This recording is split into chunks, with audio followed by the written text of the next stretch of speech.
Alright, welcome back to another D&D episode. In today's episode, we are going to be watching Lost Boys.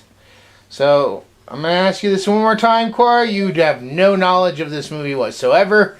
What do you think, based on the title, this movie's about? Lost Boys, duh! Well, what does that mean, like, Lost Boys? What do you think it means? The boys are lost. So you think, like, maybe a group of guys go into the woods or something and get lost? Something like that.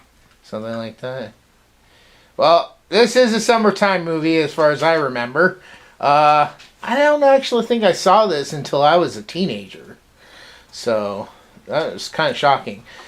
My parents didn't have this movie when I grew up. This was something I kind of had to watch on my own. So this is a very different experience for you, Cora. I won't tell her if she's right or wrong.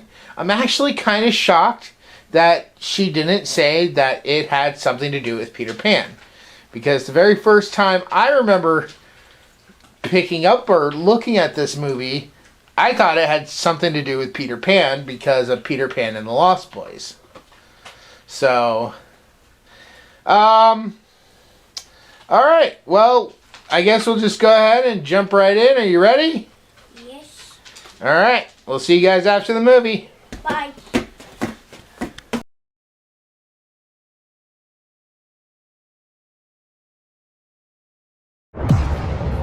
You'll never grow old, Michael. And you'll never die. Be one of us. Notice anything unusual about Santa Carla yet? It's a pretty good place. If you're a Martian. Or a vampire?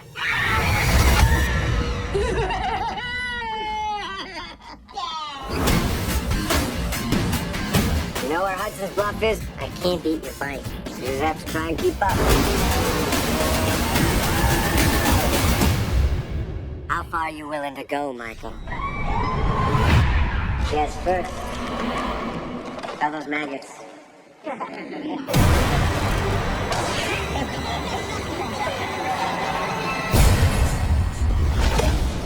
Hey, some of this, Michael. I'm still black. Michael.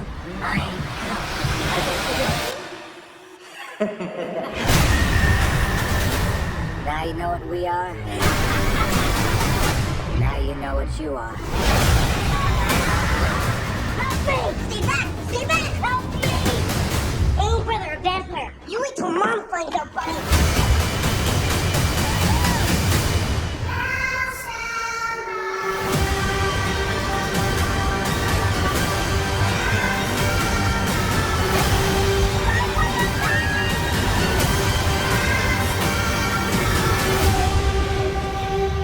You don't want to miss this.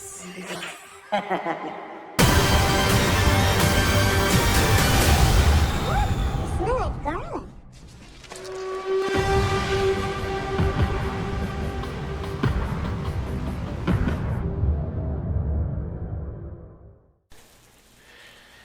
Alright, so we just finished... What movie? Lost Boys. And Daddy had you watch this because you've been enjoying Buffy the Vampire Slayer so much. This is kind of up that alley. So, Cora, how correct were you about what this movie was about? Very, very wrong. What was this movie about? Vamps. What about vamps? Vampires. Well, go through it. Tell us what the movie is about. Start at the beginning.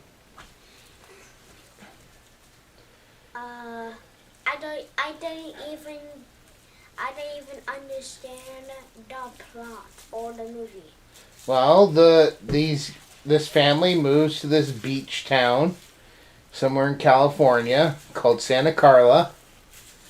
Right? Right?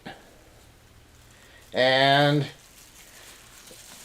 they basically, the main kid, who's like 17, he gets involved with these group of bikers these biking kids, and it turns out the biker kids are, vamps slash vampires. and they want to turn him into a vampire, right? Right?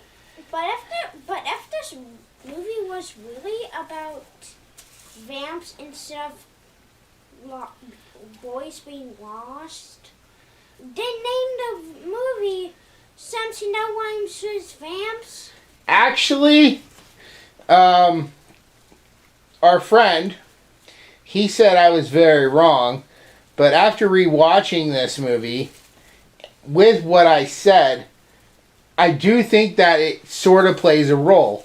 And I'll get into what that is later on. But continue on. So they want to turn the main kid into a vampire, Michael, right? Right. And then, what's going on with the other brother? Sam. Well, the other brother gets caught up in the other group called Frog something. The Frog Brothers. Yeah, the Frog Brothers. And what are they? Vampire fighters. Yep. And meanwhile, their mom starts dating this guy that she's working with, right? Yes.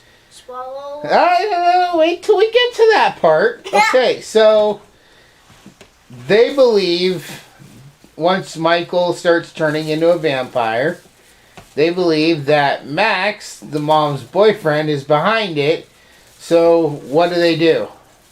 Go through a test, and turns out he passed. He's not a vampire. Okay. But, And then they start to think that maybe it's one of the guys that turned Michael, right?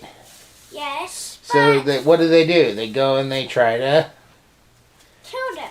Yep. Because they don't know which one is the one, so they decided to kill them all. So do they get any of them? You got one. And what famous line from one of your favorite YouTube channels Not favorite! did you get to finally see? You did me! Yep. Now you know where that's from, right? Anyways, so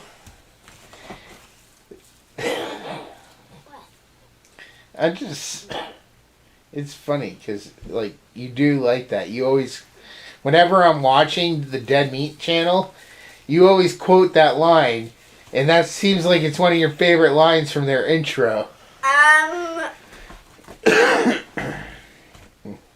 You always scream, "You're dead meat!" And now you know what movie that's from. You've actually seen that movie finally, right? Mm-hmm. Isn't that exciting? Aren't you excited about it? Just yes or no. Maybe. So anyways, the vampires, they wake up at nighttime and they come hunting for the one that killed their friend, right? Yes, and all of them. But Max and Sam and the Frog Brothers, what did they do? They go ahead and get things set up. Yep, kind of like, almost like a pre-Kevin McAllister, right? Setting up, getting ready for the invasion. Yeah. Like, you know that vampires are allergic to only raw onions, guys, right? Garlic. Garlic. So, like, here's what they did for one of the traps. Garlic, holy water, combined together in a bathtub. Yep. That's seriously what they did. So then they defeat all the vampires, all three of the remaining vampires, but nothing changes. And why is that, Cora? It's because the real headmaster is... Sam! No, it's not. You mean Max? Yes, I mean Max. Sorry, the Sam and Max makes me confused. The mom's boyfriend. And why did the mom's boyfriend pass the test the first time? Because it was in his human form? No, because they invited him into the home, so it made them powerless. Oh yeah, because... They had no power over the vampire because they invited him in. That's why he had a reflection. That's why he didn't care about the garlic. Or the holy water didn't work.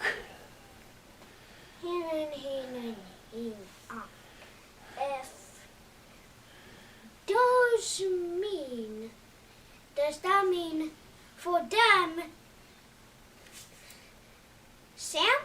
Wait, no, Max? Yeah, Max was acting like a human for them, but actually he was a vamp? Yes. Anyways, so who ends up defeating Max? A big giant tractor with lots of play sticks. Who was driving? It wasn't a tractor, it was a truck. Who was driving that truck? A grandpa. The grandpa, yeah. So, alright, that was Lost Boys. When we come back, we will give our final scores and thoughts, and we'll see you in a minute. It was Vamp Boys, not Lost Boys. Bye. For thousands of years, the world has been protected by the Guardian of Light, or as he is more commonly known, Santa Claus. Over the centuries, factors such as fear and prejudice, greed and jealousy, misunderstandings, betrayal and war have segregated most humans from the magical world of elves, fairies, wizards, and the like. This has resulted in many misconceptions and generalizations of the true nature of Santa and his world. This 6-book series by Sean Connaughton begins as the current of a long series of guardians is murdered by a group of monstrous enemies recently escaped from an enchanted South Pole prison. These creatures are loyal to the darkness, an evil force determined to exterminate the light in order to enslave all creatures of the world. Shane Connor, an average young man, suddenly finds himself being trained as the new guardian. As he adapts to his new life among fantastic creatures, he goes on an adventurous quest with a legendary wizard for the ultimate weapon to use against the darkness, and faces murderous enemies like Rasputin, Morgana Le Fay, Krampus, and many more. Along with his best friend, Joe Gomez, Shane encounters politics, history, mysterious murders, new loves, his own hidden past, and racial dynamics among the fantasy races that turn out to be all too real. Their adventures reveal the true nature of the world and challenge the current state of how all races interact. This series expertly melds myths, legends, history, faiths, folklore, and secret societies into a fascinating, cohesive, comprehensive world of wonder and magic. From Atlantis to Olympus, from Hades to the moon, and from broomstick races to Christmas deadlines, join the new Santa Claus on his amazing journey. But beware, will Shane's quest achieve his ultimate goal of destroying the darkness and preserving the light of the world? Or is he actually playing right into a plot by dark forces that will result in his, and our, ultimate doom? So make your list and check it twice for the Guardian of Light book series. Download your audiobook or ebook today from Audible, Amazon, or iTunes.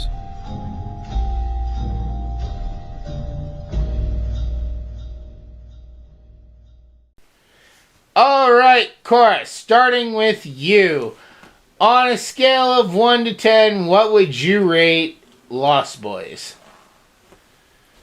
I mean, I would rate it in 9 out of 10. Because in the name, it really attracts people. Well, since you bring that up, I was going to say it during my segment, but I'll say it right now. I think the reason why it's called Lost Boys is because in the Peter Pan story, the Lost Boys, they really wanted a mother. Okay? And Max sort of saw himself as Peter Pan. And the boys that he was turning into vampires, they were the Lost Boys. He wanted to get them a mother, a female vampire that was like his bride, his wife. That's why he made the comment near the end about how boys need a mother. Because that was a very prevalent thing with Wendy in the Peter Pan story, is that she acted like the mother to the Lost Boys. And I think that was sort of what was implied here. With the title, with that line, together, I think that's the idea behind it. Yeah, but it's just a movie called Peter Pan. Well, they can't call it Peter Pan because it's not Peter Pan. It's just loosely based on the idea of something from the Peter Pan story. Yeah, but it still should not be named but it should be named Vapor Boys or something. Well, they didn't want you to know it was about vampires. It took them a long time to reveal that it was all about vampires. Can you stop messing with my hat like that? You're gonna ruin it. Please. Well, like if you ever will it. Anyways, did you have a favorite scene?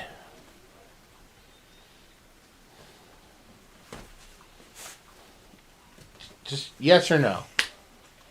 Please stop playing around. Focus on the video. I'm not sure.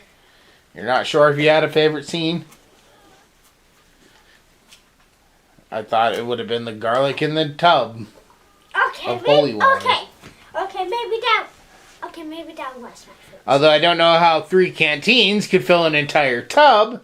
That seems a little outrageous. They must have put some regular water in there too, because that tub was practically filled. And then they filled up several squirt guns with holy water, garlic holy water, which I'm going to say to the audience, you're feel free to leave this in the comments below, but wouldn't diluting the holy water or even mixing in those garlic, the bits of garlic that they mixed in, wouldn't that kind of undo the holiness of the water? Just a question to the audience. Cora, did you have a favorite character? I would probably say Michael. Michael, the main guy? Yes, but I am kind of offensive according to the movie because they stole FNAF character's name. And if I believe so, FNAF came before this movie even exists. So they stole the name of Michael Afton. Just saying. No. FNAF came way after this. Cora, this was from the 80s. FNAF didn't come around till like 2009 or 2010. Somewhere around there. Please sit down. I am sitting down. On the... I am. Sit, arms down. You know, there's stuff above your head. And you keep getting cut off because you keep sitting up. Stop it. Anyways, moving on. For me, I would give Lost Boys probably also a 9 out of 10. This isn't one of my most favorite vampire movies, but if I'm in the mood to watch vampire stuff, this is one I would tend to put on. I do feel that a good portion of this, they are trying to withhold the information about them being vampires. So if you go back and you rewatch it after, I think knowing that they're vampires, you'll see that like it's a little bit slower because of the build-up. I think they really wanted to shock audiences with it being a vampire story. But all in all, I really did enjoy it. Probably one of my most favorite lines from this is probably at the very end with the grandfather when he said this is that the one thing he can never stomach is all the vampires. I really like that line. It's a great closing line for the movie. Also, upon this rewatch, I did happen to notice that they used glitter in the vampire, we'll just call it blood, for a better word. But there was glitter used in that effect. And I wonder if that was what sparked the whole thing with glittering vampires in Twilight. Although I just want to make it crystal clear that I am not a fan of the Twilight franchise. And if you are, then, you know, that's your choice. But I'm sorry. vampires, there are certain things you cannot change, and these are one of those movies that kind of set up the rules of vampires. There's several others. We've reviewed one, I think, already on the channel. Fright Night. Remember that movie? No, I don't. The boy who lived next door to a vampire, and then he keeps trying to tell everybody. And then the vampire basically comes out to him, and he's like, yeah, that's right, I'm a vampire, but you can't do anything to stop me. Gets his best friend, gets the kid's girlfriend. The girl goes and sees the doctor from Doctor Who. Remember that? David Tennant. Anyways, we've watched it. You liked it. I don't know if you liked it as much as this one, but anyways, that's going to go ahead and end this video. I want to thank you all so much for watching. If you guys could think of any really other good summer hits, be sure to ask us down below. I think we got just about all the summer hits planned out for the next month or so. So, alright, with that said, we'll see you all in the next one. Bye.